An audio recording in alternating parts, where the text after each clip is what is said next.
Shalom, giving all praise to Yahweh B'Shem Yahushua B'Shem Rukakwadash. And I'm going to just entitle this Isaiah 11, verses 14 to 16, because the brother had left a comment in my one of my videos, and I got it through the notification, and he said, can I do a video on this precept here? He says specifically verses 14, 15, and 16, and he had mentioned that the Apostle Gabar had did a video dealing with the same precept here. So I'm just going to go through it. It says Isaiah 11 verse 14, but they shall fly upon the shoulders of the Philistines, which are those of the Hamites whose line goes back to Mizraim, Egyptians, so you can understand. Toward the west, they shall spoil them of the east together. So you can't be in the east and the west at the same time.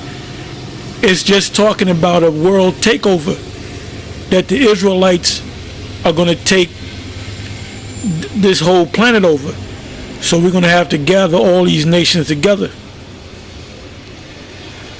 And this goes hand in hand with Numbers, the 24th chapter, where Balaam curses out Balak and tells Balak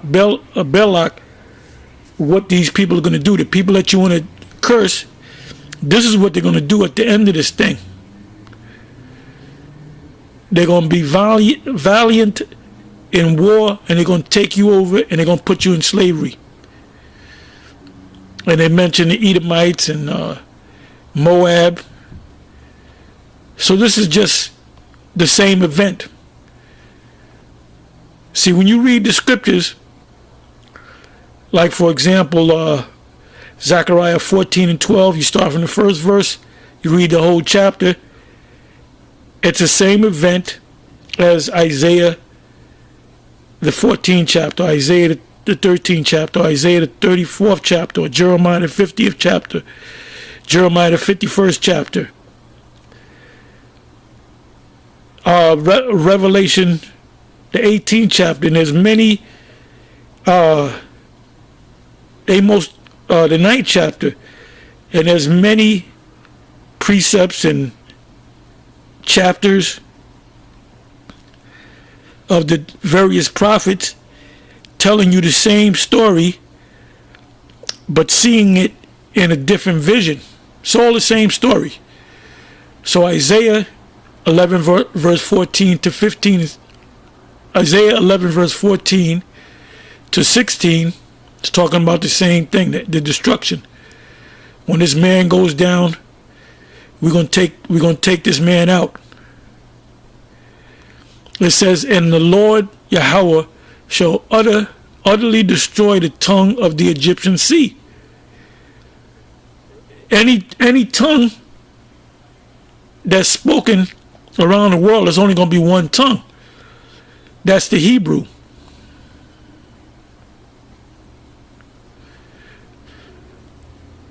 It says, and with his mighty wind is what? The destruction. Now, I spoke about this in a video I did a couple of days ago, maybe a week ago. Actually, I believe it was a Saturday. The Saturday past. I read Revelation 7th chapter, where it was commanded to the angels to hold back the winds until we seal the elect in their forehead, the 144,000. So that wind represents this destruction. It says, and with 15 verse, and with his mighty wind shall he shake his hand over the river, and shall smite it in the 7 streams, and make men go over dry shod. So we know that it's not talking about one river.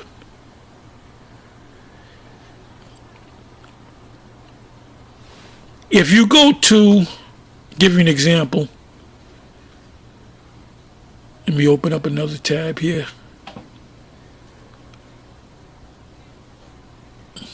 Let's go to Revelation. I believe it's Revelation, the 16th chapter.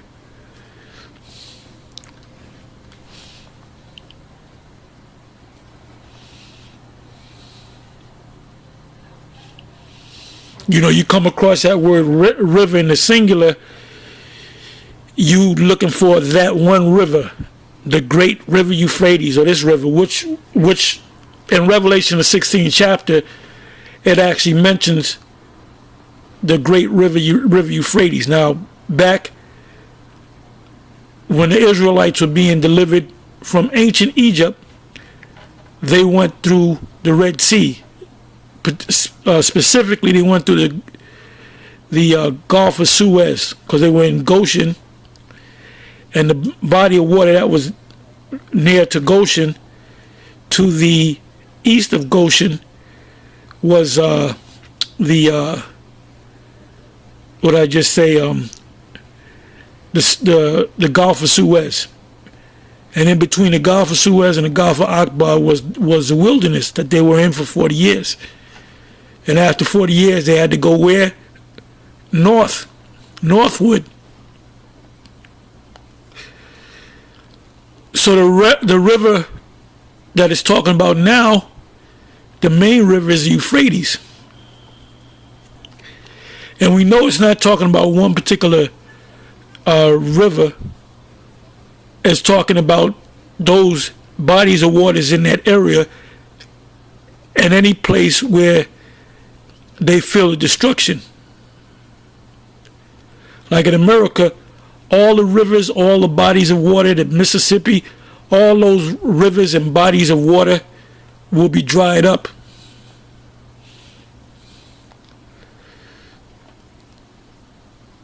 Give me a second, I want to just...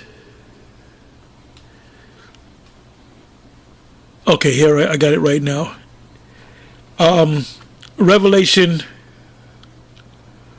Where should I start? Revelation 16, verse 12. And the sixth angel poured out his vial upon the great river Euphrates, and the water thereof was dried up, that the way of the kings of the east might be prepared.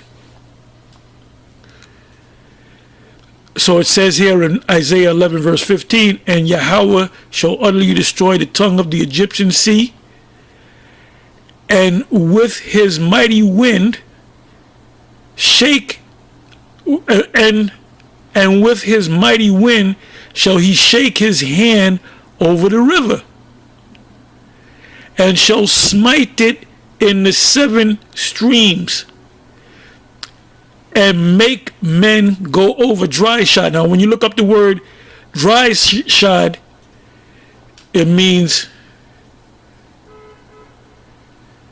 the word there is na'il, which means shoe.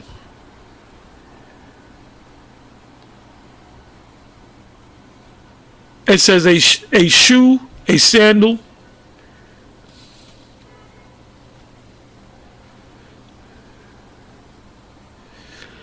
It says here in Exodus 3 verse 5, and he drew, and he said, draw not nigh hither, put off thy shoes from off thy feet. So when the Most High smites that river, it's going to be dried up, as we read in Revelation 16. And you're going to have people that's able to walk across that river, or any body of water that is dried up in that day. They'll be able to walk over the water, because the water is not going to be there. It says 15 verse again, and Yahweh shall utterly destroy the tongue of the Egyptian sea, And with his mighty wind, the destruction, shall he shake his hand over the river, and shall smite it. And I gave you Revelation the 16th chapter, because the Euphrates is a great river. And shall smite it. They call it the Euphrates even to this day. And shall smite it in the 7 streams, and make men go over dry shod. They're going to make men go over it where they're able to walk through the river in their shoes, meaning because there's not going to be any water there. Now, mind you, when you read the scriptures don't go into super detail. The breakdowns are given to you in a parabolic form. Like it says, the Lord coming back on a white horse. We know the Lord ain't coming back on a white horse, but it's parabolic and symbolic for the power that he's coming back in. He's going to actually, he's not coming back on a cloud. He's coming back on a so-called UFO. And the white represents purity. Now let's go to the 16th verse, Isaiah 11 verse 16. And there shall be an highway, or a way to go, for the remnant, the remaining of his people. Who are the Lord's people? The Israelites. Because the 2/3 is going to be destroyed, are the 2/3 in Babylon the Great. Because you're going to have Israelites living in Central and South America. You're going to have Israelites, and you had Israelites literally spread all over the world. So there's going to be a way to go to lead those people back into Israel. A lot of them are going to be put to death. But when they see the miracles, when they see the destruction, they're going to become believers. And the Most High is going to magnify his men. And we're going to have spiritual power. So you're going to have some people that's going to buck up against it. They're going to be put to death. But you're going to have other Israelites that's going to see it. They're going to become believers. They're going to believe that they're Israelites. And then they're going to have to go back to the way, go back to Israel. Now that doesn't mean that all Israel is going to be, all up in Jerusalem. We're going to still be gathered around the world. The priests are going to be gathered around the world, because we got to teach the other nations the law. Anyway, it says, 16th verse, and there shall be an highway for the remnant of his people, the remaining of his people, because the elect are going to be beamed up. The remaining of his people are going to be down here to witness everything, which shall be left from Assyria.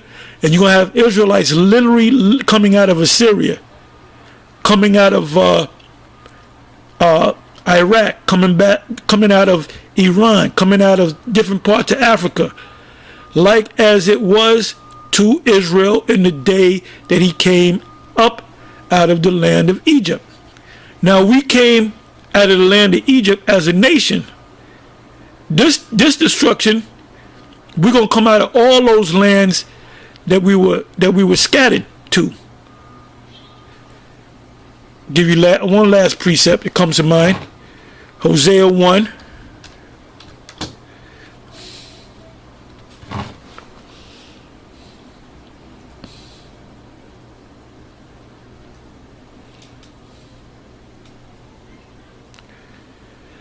Yet the number of the children of Israel shall be as the sand of the sea, which cannot be measured or numbered. And it shall come to pass that in the place is America, but it's also all the Israelites scattered throughout the whole planet, where it was said unto them, ye are not my people.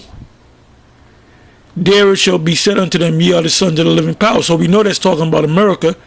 Then shall the children of Judah and the children of Israel, that's why in Ezekiel 37:16, it was spoken of that Ezekiel should take the stick of Judah, which the word translates into plank, and the stick of Ephraim, his companions, and put them sticks together and hold them as one stick or plank in thy hand.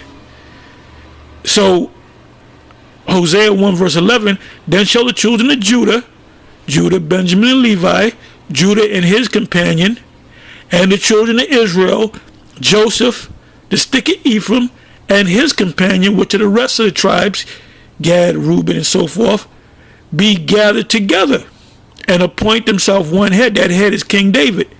That's the physical head. And they shall come up out of the land, but they're going to come up, ultimately they're going to come out of the lands. That one singular land is America. For great shall be the day of Jezreel. Jezreel meaning Yazarai Allah. He seed of God, or he seed of the power. So I hope that cleared up, gave you a better understanding of the breakdown. And certain precepts came to mind. I just didn't go to them. I wanted to make this kind of quick. But if anybody has any precepts, they can easily put in the comment section of this video. With that, I'm going to say shalom.